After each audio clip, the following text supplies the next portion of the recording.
Students, आज इसके इस लेक्चर में हम बात करेंगे सुपरपोजिशन प्रिंसिपल के अबाउट। क्या है सुपरपोजिशन प्रिंसिपल, कब अप्लाई करते हैं इसे। आप इससे पहले पढ़ चुके हो कि दो चार्जेज अगर कुछ डिस्टेंस पर प्लेस किए गए हैं तो उनके बिटवीन इलेक्ट्रिक फोर्स कितना एक्ट करेगा और उसका मैग्नीट्यूड क्या होगा और वेक्टर नोटेशन में उसे कैसे लिखेंगे। ये पिछले लेक्चर्स में आप सीख चुके हैं। अब अगर सपोज कर लें कि एक सिस्टम है चार्जेस का जिसमें बहुत ढेर सारे चार्जेस हैं, तो ऐसे में किसी एक इंडिविजुअल चार्ज पर नेट इलेक्ट्रिक फोर्स कितना होगा, इसे फाइंड करने के लिए आप सुपरपोजिशन प्रिंसिपल का यूज करेंगे। और इस प्रिंसिपल के अकॉर्डिंग ये कहा गया कि किसी भी चार्ज पार्टिकल पर नेट इलेक्ट्रिक फोर्स जो होता है वो इक्वल होता है to the vector sum of the electric force to that charge particle due to multiple charges. Multiple charges जो बाकी चार्जेस हैं उनकी वजह से जो फोर्सेस एक्ट कर रहे होंगे उस इंडिविजुअल चार्ज पर, उसका आप वेक्टर सम कर लीजिए। Then that vector sum gives the net electric force to that charge particle. For example, अगर हम कंसीडर कर लें कि for the system of three charges, for the system of three charges,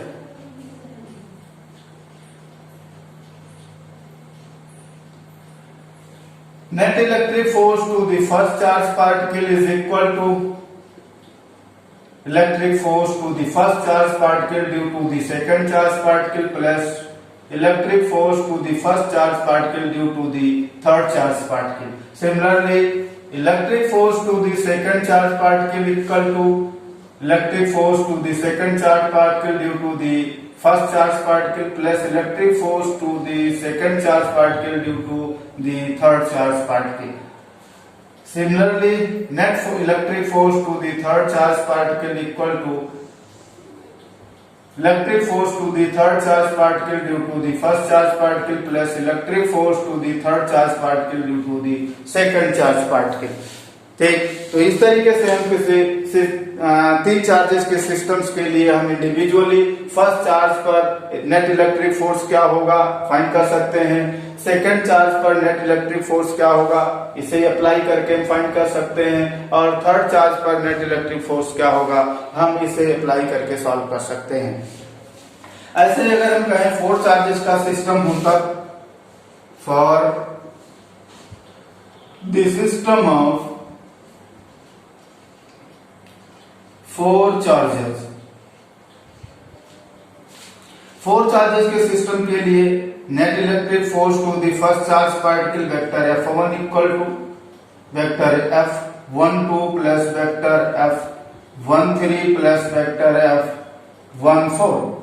ऐसे सेकेंड चार्ज पार्टिकल पर net electric force जो होगा वो equal to vector F21 plus vector F23 plus vector F24।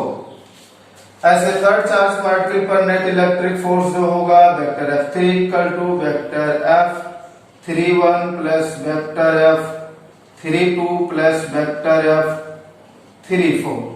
और लास्ट फोर्थ चार्ज पार्टिकल पर net electric force जो होगा that will be equal to vector F41 plus vector F42 plus vector F43। तो इस तरीके से आप फोर चार्जेस के सिस्टम के लिए आप नेट इलेक्ट्रिक फोर्स आप इन फार्मूलेज को अप्लाई करके आप फाइंड कर सकते हो। ये जो है नेट इलेक्ट्रिक फोर्स है फर्स्ट चार्ज पार्टिकल पर, ये सेकेंड चार्ज पार्टिकल पर नेट इलेक्ट्रिक फोर्स है, और ये थर्ड चार्ज पार्टिकल पर इलेक्ट्रिक फोर्स है, और ये फोर्थ चार्ज पार्टिकल पर इलेक्ट्रिक फोर्स है। ठीक, तो इस तरीके से आप सुपरपोजिशन प्रिंसिपल का यूज करते हुए आप एक सिस्टम ऑफ चार्जेस अगर हैं तो उसमें किसी इंडिविजुअल चार्ज पार्टिकल पर टोटल इलेक्ट्रिक फोर्स क्या कितना एक्ट करेगा ये आप फाइंड कर सकते हो। ठीक है, तो ऐसे ही अगर 4 से 5 चार्जेस का सिस्टम है, 6 चार्जेस का सिस्टम है, तो आप क्या करेंगे इसमें स्टेप्स और बढ़ते जाएंगे और आप ऐसे ही लिखेंगे जो है इस फार्मूला इस तरीके से आप जनरेट कर सकते हो। ऐसे ही अगर हम ये कह दें कि n चार्जेस का सिस्टम है, हम जनरल लिख देते हैं और फर्स्ट चार्ज पार्टिकल पर फोर्स हम फाइंड कर रहे हैं, then it is equal to vector F12 plus vector F13 plus vector F14 प्लस ऐसे ही लास्ट में होगा वेक्टर F1n। तो इस तरीके से n चार्ज पार्टिकल के सिस्टम के लिए आप ऐसा लिख सकते हो। ठीक है, तो ये था superposition principle of electric force.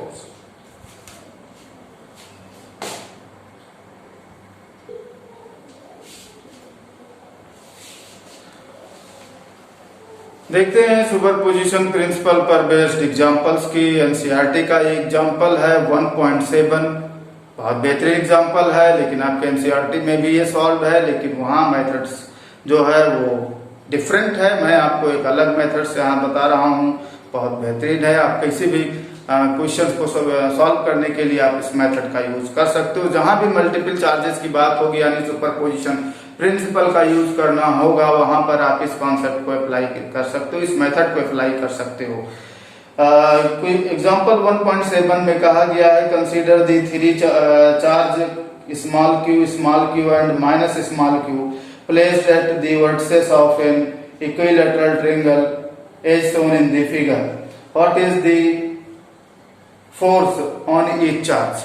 सभी चार्जेस पर फोर्स क्या होंगे? इसमें 3 चार्जेस का सिस्टम है और वो चार्जेस इक्विलेटरल ट्रायंगल के वर्टिसेस पर प्लेस किए गए हैं। ये एग्जाम फिगर इसमें गिवन है, एक इक्विलेटरल ट्रायंगल है और इस फिगर में यहां कहा गया है कि इस वर्टेक्स पर Q1 चार्ज है, ये है Q, और इस पर है Q2 चार्ज, ये भी है Q, और इस थर्ड वर्टेक्स पर Q3 चार्ज है और ये है -Q, और इसकी साइड लेंथ भी इसमें गिवन है, स्मॉल l कहा गया है। इस इक्विलेटरल ट्रायंगल की साइड लेंथ भी स्मॉल l है। अब हमें इसे Q1 पर भी नेट इलेक्ट्रिक फोर्स, Q2 पर भी और Q3 पर हमें इन तीनों चार्जेस पर अलग अलग net electric force find out करना है। अब हम net electric force superposition principle को यूज करके सॉल्व करेंगे, लेकिन अगर हम वेक्टर फॉर्म में इसे लिखना चाहते हैं तो हमें सबसे पहला काम ये करना होगा कि हमें एक कोऑर्डिनेट सिस्टम कंसीडर करना होगा। अब वो कोऑर्डिनेट सिस्टम आप अपने जो है सुविधा के अनुसार कंसीडर करिए। इस तरीके से कंसीडर करिए कोऑर्डिनेट सिस्टम कि आप जो चार्ज पार्टिकल्स हैं उनके पोजीशन कोऑर्डिनेट इजीली लिख सकें। आप इस तरीके से कोऑर्डिनेट सिस्टम कंसीडर करेंगे। क्लियर? आप इस तरीके से कोऑर्डिनेट सिस्टम कंसीडर करेंगे कि इजीली आप कोऑर्डिनेट्स जो चार्ज पार्टिकल हैं उनके पोजीशन कोऑर्डिनेट्स आप इजीली लिख सकें। इस तरीके से आपको कंसीडर करना है। देखिए एक इजी जो है सबसे इजीएस्ट मुझे लगता है, अगर आप ऐसा करते हो तो बहुत इजी होगा। इस साइड को जो हम बेस थी इसी को हमने एक्स एक्सिस कंसीडर कर लिया, और जो ये वर्टेक्स था इससे पास करता हुआ इस लाइन के ये परपेंडिकुलर जो लाइन थी इसी को हमने वाई एक्सिस कह दिया। ठीक, तो इस तरीके से हमने एक्स और वाई एक्सिस यहाँ कंसीडर कर ली। इससे इजी ये हो गया कि भाई ये तो हमने परपेंडिकुलर लिया, ये और परपेंडिकुलर इक्विलेटरल पर वर्टेक्स से अगर हम अपोजिट साइड पे अगर ड्रॉप करें तो साइड को जो है राइट बाइसेक्टर होता है, और यानी कि 2 पार्ट में ये डिवाइड कर देता है। तो ये साइड लेंथ l थी तो ये l/2 ये होगा और l/2 ये होगा। इस तरीके से हम Q1 का कोऑर्डिनेट लिख सकते हैं l/2, लेकिन ये निगेटिव साइड में है तो -l/2 0 0। ये Q1 का पोजीशन कोऑर्डिनेट हुआ, ऐसे Q2 का जो पोजीशन कोऑर्डिनेट होगा वो +l/2 0 0। और ये y एक्सिस पर है तो इसमें जो है x और z कोऑर्डिनेट 0 होंगे। आपको y कोऑर्डिनेट फाइंड करना होगा और वो y कोऑर्डिनेट इस हाइट के इक्वल होगा, और ये हाइट अगर आप सॉल्व करेंगे तो ये आएगा √3l/2, यानी इसका जो पोजीशन कोऑर्डिनेट होगा वो 0, √3/2l 0। इस तरीके से हम चार्जेस के पोजीशन कोऑर्डिनेट लिख सकेंगे।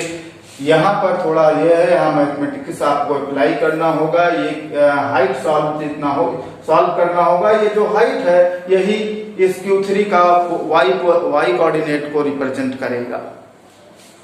अब देखते हैं कि जो है इसे वेक्टर नोटेशन में फोर्सेस को कैसे लिख सकेंगे। तो देखिए नेट इलेक्ट्रिक फोर्स अगर हम फाइंड कर रहे हैं, नेट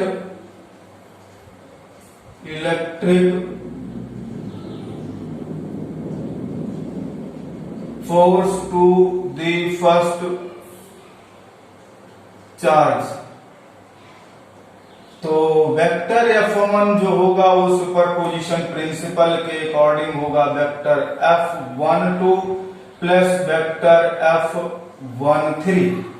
अब vector F1 equal to vector F12, आप पिछले लेक्चर्स को अगर आप लोगों ने देख लिया है तो अच्छा है, और अगर आपने उस लेक्चर को नहीं देखा है तो आप उस लेक्चर को इससे पहले जो है अच्छे से वॉच करें और समझें उसमें कैसे हमने इसे लिखना बताया है। वेक्टर F12 हम कैसे लिख सकते हैं, वेक्टर F13 कैसे लिख सकते हैं, ये पिछले लेक्चर्स में हम डिस्कस कर चुके हैं, तो आप उस लेक्चर को जरूर देखें। तो देखिए कैसे होगा, वेक्टर F12 जो है ये होगा 1/4 pi epsilon not Q1 Q1 और Q2 दोनों ही स्मॉल q है, तो ये हो जाएगा Q स्क्वायर और अपान इन दोनों के बिटवीन जो डिस्टेंस है उसका square L square.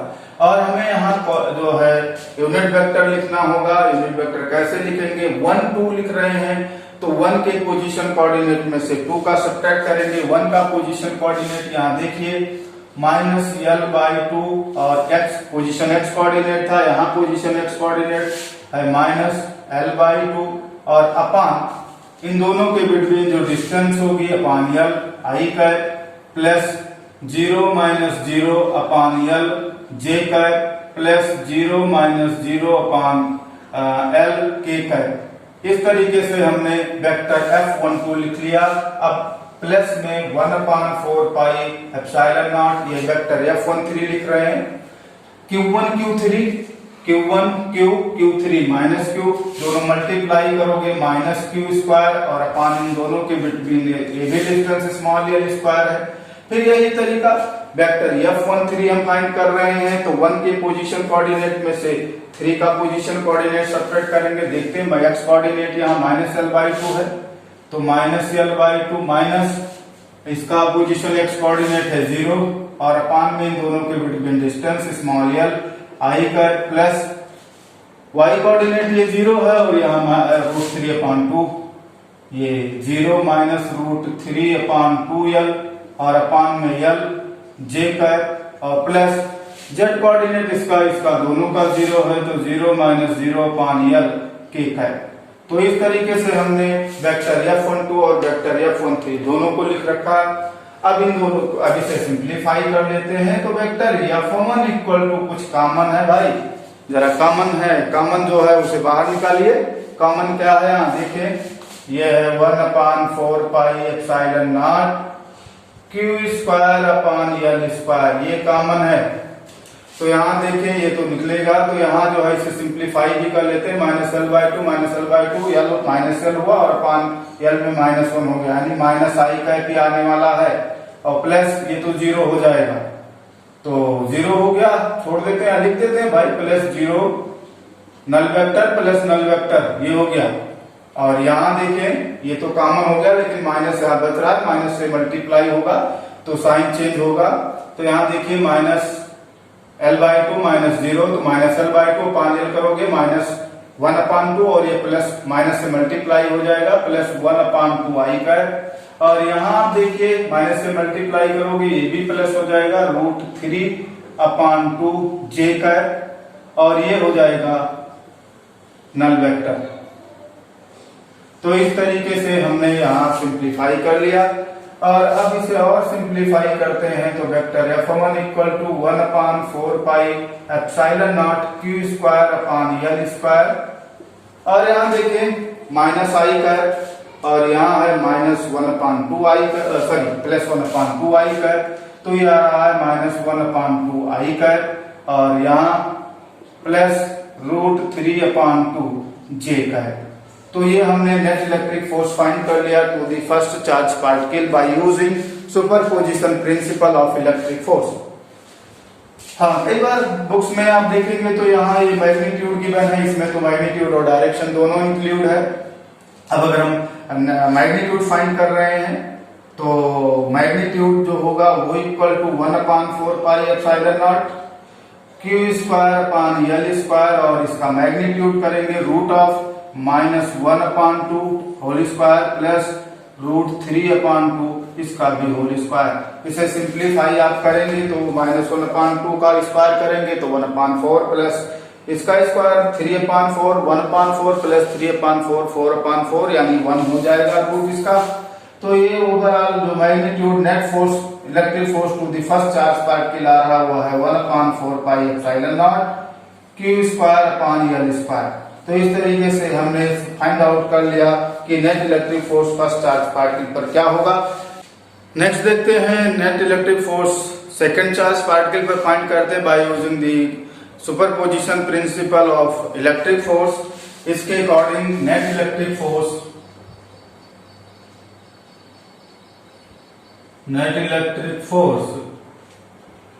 To the charge Q2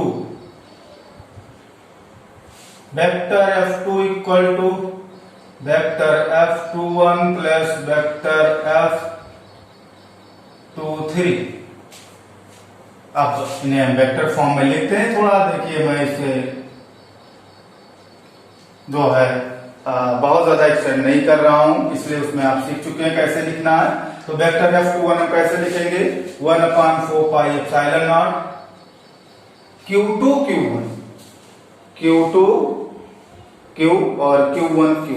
तो ये आएगा Q2 into Q1 Q square, और इन दोनों के बिटवीन जो डिस्टेंस है वो स्मॉल एल, तो स्मॉल एल स्क्वायर। अब इस यूनिट वेक्टर को कैसे लिखना होगा 21 वेक्टर F21 हम फाइंड कर रहे हैं तो सेकंड के पोजीशन कोऑर्डिनेट में से फर्स्ट का सब्ट्रैक्ट करेंगे। देखते हैं ये x कोऑर्डिनेट इसका सेकंड का L/2 है, L/2 माइनस L/2 और अपान में इन दोनों के बिटवीन डिस्टेंस अपान L, और ये आई का है। और आप देखें y कोऑर्डिनेट 2 का और z कोऑर्डिनेट 2 का दोनों 0, और यहाँ भी देखें y और z कोऑर्डिनेट 1 के भी 0 हैं, तो वो 0 - 0 0 ही आएंगे, इसलिए हम उसे ड्रॉप कर दे रहे हैं। ठीक, अब प्लस में जो है ये वेक्टर F23 लिखते हैं तो 1/4 pi epsilon not Q2 Q3 Q2 Q Q3 minus Q। Product जब आप फाइंड करोगे तो -Q स्क्वायर आएगा, और अपान में इन दोनों के बिटवीन जो डिस्टेंस है वो भी L है, तो अपान में L स्क्वायर। अब यूनिट वेक्टर लिखते हैं। यूनिट वेक्टर के क्या होगा, पोजीशन कोऑर्डिनेट सब्ट्रैक्ट करने होंगे, लेकिन हम वेक्टर F23 लिख रहे थे तो 2 के कोऑर्डिनेट में से थर्ड के कोऑर्डिनेट को सब्ट्रैक्ट करेंगे। तो यहाँ देखिए x कोऑर्डिनेट L/2 है और इसका 0 है, तो सब्ट्रैक्ट करेंगे L/2 आएगा, L/2 - 0 अपान L आई का है, और प्लस y कोऑर्डिनेट इसका 0 है और इसका √3/2L है, तो यहाँ लिखते हैं 0 - √3/2L, और अपान में L ये J का है, और Z कोऑर्डिनेट देखिए इसका भी 0 इसका भी 0 है, तो 0 आ जाएगा, इसलिए उसे छोड़ दे रहे हैं। ठीक, तो ये होगा। अब देखिए वेक्टर F2 अगर ओवरऑल हम इसे और सिंप्लीफाई करें, कुछ चीजें कॉमन है 1/4 pi epsilon naught Q square upon L square, ये है कॉमन, तो कॉमन लेते हैं इसे सिंप्लीफाई करेंगे L/2 माइनस ये प्लस हो गया, तो L/2 plus L/2 plus L/2 L होगा, और अपान में L1 हो गया, तो ये आई कह पा रहा है, और प्लस यहाँ देखिए ये तो कॉमन होगा लेकिन माइनस ब्रैकेट में मल्टीप्लाई हो जाएगा, तो ये आ जाएगा कितना -1/2 आई का, यहाँ भी L कैंसिल होने वाला हो जाएगा और यहाँ भी L कैंसिल होगा, और ये माइनस माइनस प्लस हो जाएगा √3/2 J का। तो इस तरीके से हमने वेक्टर F2 सॉल्व किया, तो यहां से और सिंप्लीफाई कर ले रहे हैं। वेक्टर F2 इक्वल टू ये आ रहा है 1/4 pi epsilon naught Q square upon L square, और इसमें इसे और सिंप्लीफाई करते हैं तो I कैप और ये -1/2 I कैप, तो ये आ गया I 1/2 I cap plus √3/2 J cap. तो इस तरीके से हमने वेक्टर F2 भी फाइंड कर लिया। Net electric force to the second charge particle, इसका मैग्नीट्यूड आप लिख सकते हो, F2 का जो मैग्नीट्यूड होगा वो equal to 1/4 pi epsilon naught Q square upon L square. और इसका मैग्नीट्यूड आप करेंगे तो आप देखेंगे 1/2 का होल स्क्वायर करेंगे 1/4 और इसका भी 3/4 1/4 ऐड करोगे तो आ गया 4/4 और उसका जो रूट का फाइंड आउट करोगे 1 हो गया। तो F2 इक्वल टू भी यहाँ पर भी 1/4 pi epsilon naught Q square upon L square ही आएगा। नेक्स्ट आता है थर्ड चार्ज पार्टिकल पर नेट इलेक्ट्रिक फोर्स। हम उसे भी सुपरपोजिशन प्रिंसिपल को यूज करके सॉल्व कर ले रहे हैं। तो देखिए net electric force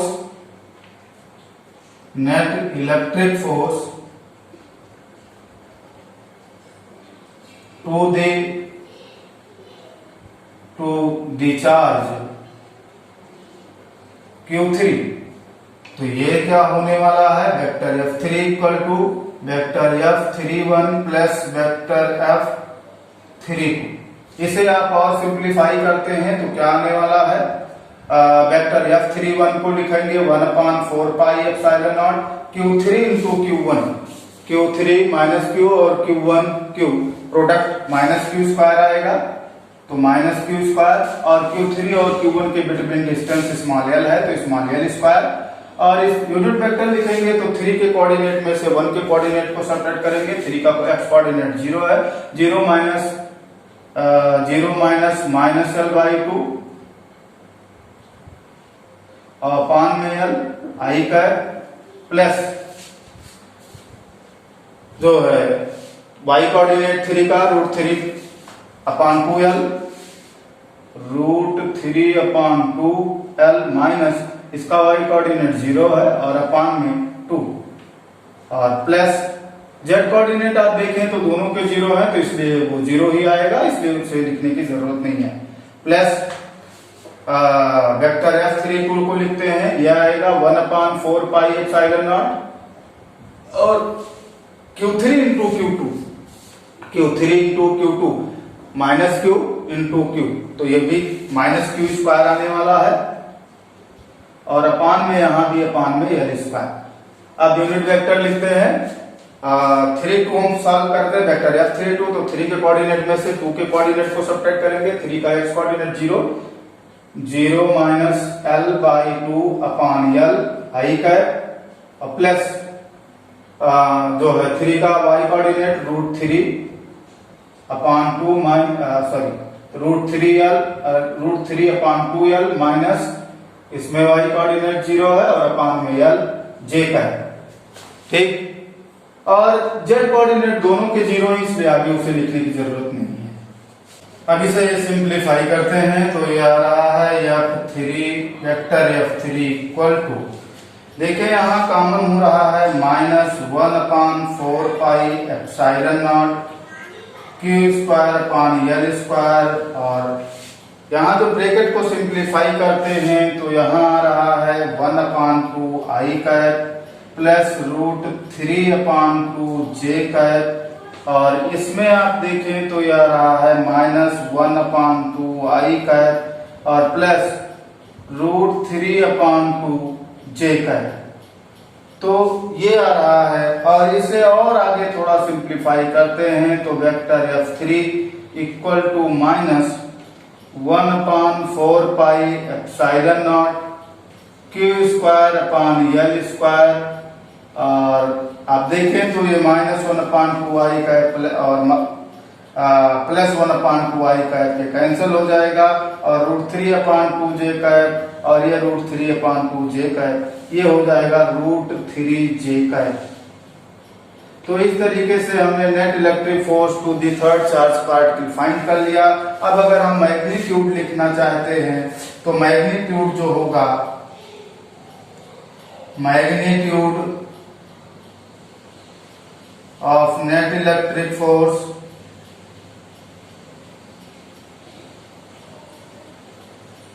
to the third charge particle